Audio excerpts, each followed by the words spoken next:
Welcome back. I'm Lara Jaye, and you're listening to the Wisdom Within podcast. We are getting right to it, and we are talking about managing energy sensitivity. It is from chapter 6, entitled Learning to Fly, in my book, The Wisdom Within. One of the symptoms of actually working on yourself and raising your vibration, or if you want to use the words raising your consciousness, is actually energy sensitivity. This is a huge topic, and a lot of people can feel other people's everything. For me, I have for years, and I did not understand what was going on. I would dread events with a lot of people. Even though I wanted to go, my body would fight it because I tended to get sick when I went.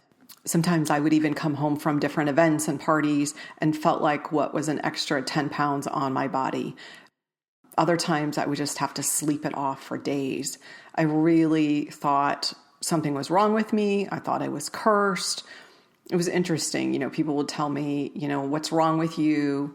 Tell me I was too much and not enough at the same time. And you may as well have probably heard some of these things. And we're really going to dive deep into energy sensitivity today. And I want you to understand that it is not a curse. It is actually a huge blessing.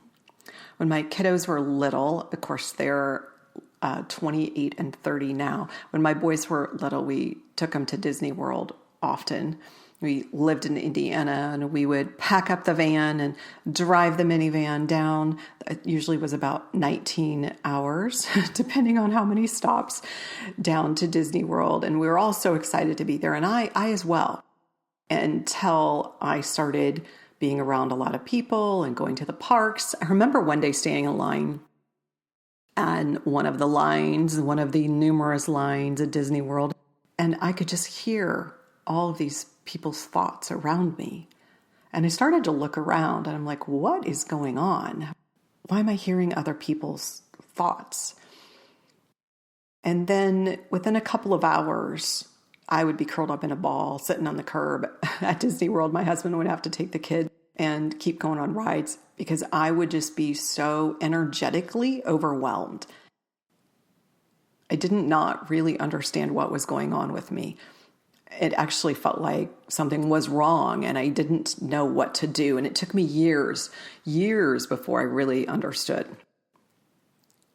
Nowadays, there are movies and TED Talks about being highly sensitive and an empathetic person. I so wish I would have known that I really wasn't going crazy, that this was actually a thing. One of the movies is called Sensitive, The Untold Story. I believe it's on Netflix. And Elaine Aron, the psychologist who discovered the trait and authored the book, The Highly Sensitive Person, How to Thrive When the World Overwhelms You. And then there's many books by Dr. Judith Orloff, who has written The Genius of Empathy, The Empath Survival Guide, Thriving as an Empath, and Emotional Freedom. These are all huge and were really, really important in my journey when I first started to understand what was happening. I was taking on other people's energies, and I wasn't letting go of them. And you may be doing something similar as well. You might feel the emotions and physical symptoms of others as if they were your own. Again, if this rings true, you could be an empath. And actually only a small percentage of the population experience the deep sensitivity, which is having the ability to feel and absorb the emotions surrounding them. Like I said, there are hundreds of books now and movies on the subject. Did not know that at the time. HSPs, highly sensitive people, and EEs, energy empaths, are individuals who are deeply in tune with their emotions and sometimes the emotions of others. They often have a very strong connection to energy and can pick up on the emotions and energies of those around them. You talk about massive spidey senses. Whoa, this is an HSP or EE. Now, although it can be a gift, it can come with its own challenges. Like I said, I thought it was a curse. I was like, what is wrong with me? HSPs, they have this heightened sensitivity to the entire world around them. And this includes being more aware of sensory information, light, sound, touch, as well as emotional information, such as the moods and feelings of others. HSPs may also have a more vivid imagination and a deeper, vibrant life than others. An EE, energy empath, is particularly sensitive to energy and can feel and perceive the energy of others and their environment. And this includes being able to sense the emotions and moods of others and the energetic vibrations of a space or a location. EEs can also be able to perceive subtle changes in the energy around them, such as a temperature or atmospheric pressure changes. In my house, I can actually feel if the temperature changes by 1 degree. And I mean it, 1 degree, my body feels different. I tell a story in the book about being out at a bar one night, and was talking to my girlfriend. I had my back to this.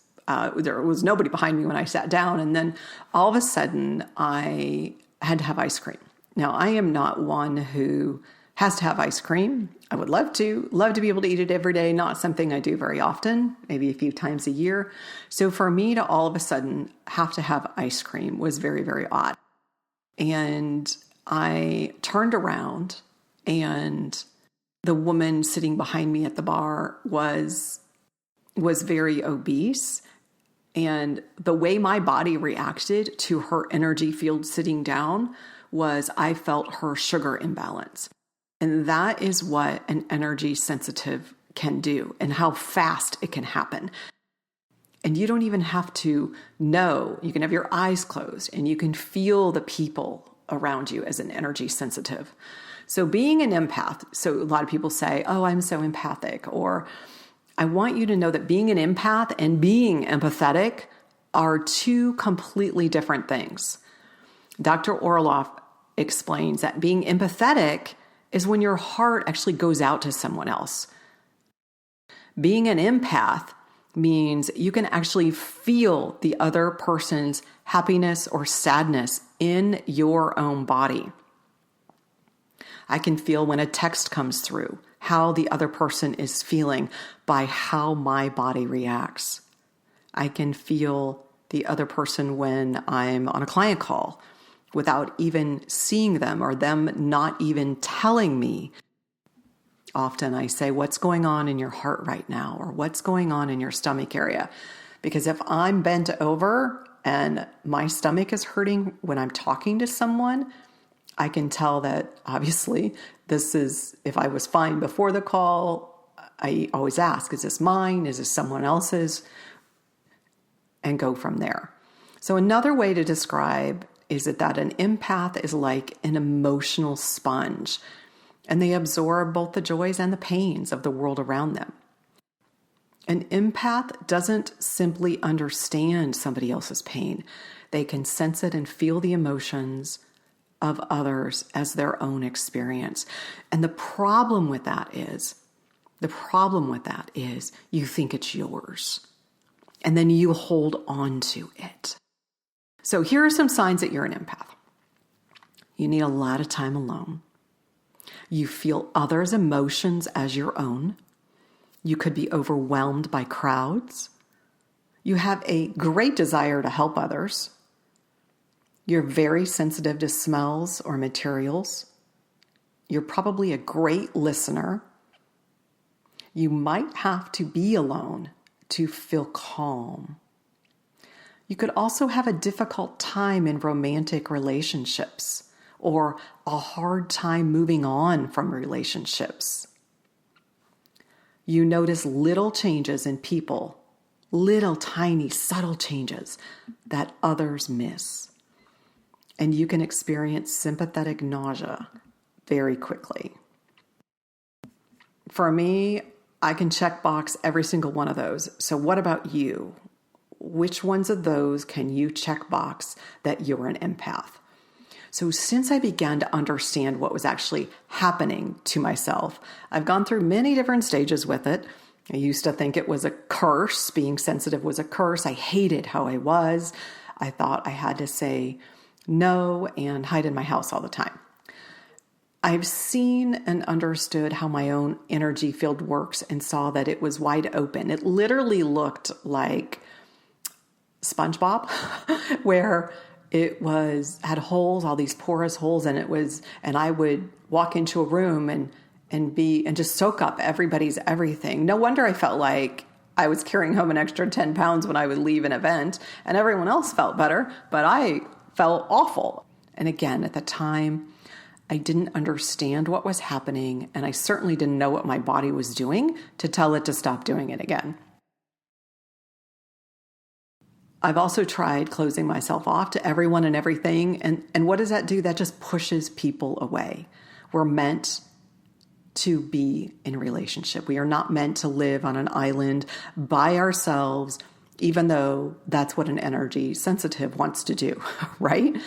But at the end of this podcast, I'm going to be giving you several tips on how to manage the energy sensitivity on several different levels. Now, you likely have a really big heart that you could and would take on everybody's stuff to help them feel better. I have heard from clients, but if I don't take on other stuff, who will help them? I don't know. Maybe the next sucker who walks by and doesn't want to own their energy. And I don't mean that as harshly as it sounds, but I want to convey my point. I was that person that thought that I had to be the martyred healer. I had to accept that I was energy sensitive and I had to take on everybody's stuff. No, you do not. We each are all responsible. We're each responsible for our own emotions, thoughts, circumstances. Suppose you continually take on other stuff, even to your demise. If you do that, in this case, you are meddling. You have crossed the line in meddling and their business of being responsible and learning life lessons of handling their own energy, their own feelings, emotions. You are prolonging their progress by taking on their energy and by piling even more discordance on yourself to process. And unfortunately, I am speaking from experience, and I had to learn the hard way. This is not fun. This is not a fun thing to learn. But when you were sick in bed for days and days and days on end, because you were processing all of these other people's energies that you didn't need to even take on in the first place, I had to learn several different ways of managing my energy sensitivity. And today I want to just offer you a few little tips. So one of the things that I began to say is I choose detached empathy. So again, affirmations usually are a bunch of BS, but this is an affirmation. I'm going to tell you what I do with it next. Make a choice and say to yourself, I choose detached empathy. So by saying that, say it a few times, and then I want you to feel how your body feels. Affirmations normally do not work for me until I added on and actually started to feel them in my body. And when I felt that my body wasn't receiving it or accepting it, then I would clear that. Now, for me, I clear it with light language. There are many different ways to clear it. We're not going to go into that in this podcast. I actually talked about light language in the most recent podcast. So this affirmation, I choose detached empathy. It's really beautiful to know that you're choosing yourself. You're choosing detached empathy. It is not selfish to choose you. It's not selfish to say, no, I'm not going to take on other people's stuff. One of the main things with energy sensitivity is putting first and foremost my self-care practices and my spiritual practices. So in addition to the affirmation, I choose detached empathy, I look at my calendar ahead for the week and make sure that I don't overschedule. I also put in already, I'm one of those people that I love to see my calendar full, but at the same time, I still need some white space, if you know what I mean.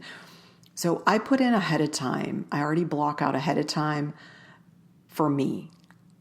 An hour for lunch, which I never take an hour. I usually take 15 minutes, but I want that hour. I want that buffer time. I don't like being late for appointments. I don't want to be rushed. If there's anything I don't like to do is be rushed.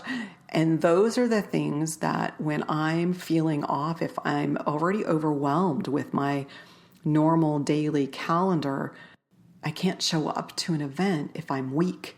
Well, I can show up weak, but then I literally will take on everybody's stuff. So I review my calendar, I make sure I'm not overscheduled. And then I have, for myself, made a list of 25 of my own personal self-care practices. And I try to do at least one every day. Things like taking a bubble bath or lighting a candle and reading for a half an hour. Things that are really about me and taking care of me. These are all really important things in basic energy empath management. Something else that you may not have thought of is grounding practices. So eating foods from the ground or exercise, yoga, being in nature are all really, really great options. Grounding and being in your body, it helps you stay in the moment and be more aware of where you end and where others begin. And that's really important. Another one of my favorite things to do is take a salt shower. And I already mentioned baths, but to load up my bath with a couple cups of Epsom salt, maybe sprinkle some lavender essential oil and soak. And you can do that with a shower as well with the same thing or with some salt scrub. The bottom line is we each need to be aware of our subconscious tendencies to believe that we have to be a trash can for everybody else. You do not. But honestly, it's your choice. And I invite you to choose you. There is nothing wrong with empathizing with others in the moment. But what we do not need to do any longer is walk away from the conversation holding their emotional bag or taking their emotions home with us. Now, if we do, our ego is fooling us into believing that we can do that for them. Although I knew I was consciously taking on others' emotions, I now see what a huge energy intrusion it is on both myself and them. In most instances, helping a butterfly out of the chrysalis will prevent it from ever flying. The butterfly needs to struggle. Why? To strengthen its wings. Similarly, we do others a disservice by holding and processing their energies because it doesn't allow them to enhance their own muscles to learn to fly. Often others' energies and emotions enter, believe it or not, through our sacral and solar plexus. So aside from the suggestions that I've already mentioned, here are a couple additional ideas for advanced energy management. Let's say you're in a group meeting, online or in person, feeling everybody's emotions and it's overwhelming energy, depending on the situation. I can either detach my energy, like I mentioned earlier with the affirmation, or I can also put an invisible net over their energy field to keep their energy in and mine out. This is very easy to do, especially if you're sitting in your office at home on a Zoom meeting. You just set the intention to put an energy net over your computer, holding in everybody's energy to themselves. This allows me to lean in. It allows me to connect with the person or the people talking without their energy leaking out and me picking it up. I'm not intruding. I'm not changing anything. I'm not even observing it. I don't need to know anything. It's holding their energy in for them, and I'm doing the same for me so that neither one of us is enmeshing our energies, yet we are still connecting. And now for the fun level, the master level of energy and path management, if we continually tell ourselves, and I've been really guilty of this as well, how energy sensitive we are, guess what? What we focus on expands. I used to go down the rabbit hole all the time. I can't go to that party. There'll be way too many people who want to suck energy off of me, dump their stuff, blah, blah, blah. None of those people take care of their energy. My body feels other stuff. We just whine. I only eat organic, gluten-free, vegan, keto, blah, blah, blah. I bet they even use a microwave. Those electromagnetic fields will get in the food and I'll feel even worse. I'm highly sensitive and the music will overwhelm me. And although I can handle holding everybody's unprocessed emotions, I don't want to put myself in a position. So I'm just going to stay home here in bed. As an energy empath, really, does any of that sound familiar? What we focus on expands. Here's a version 2. I cannot wait to attend that event with my dear friend. I will ensure I get plenty of rest before I go, so I'm at my strongest and best. I know they're going to eat differently than I do. I love being with them and honoring them where they are.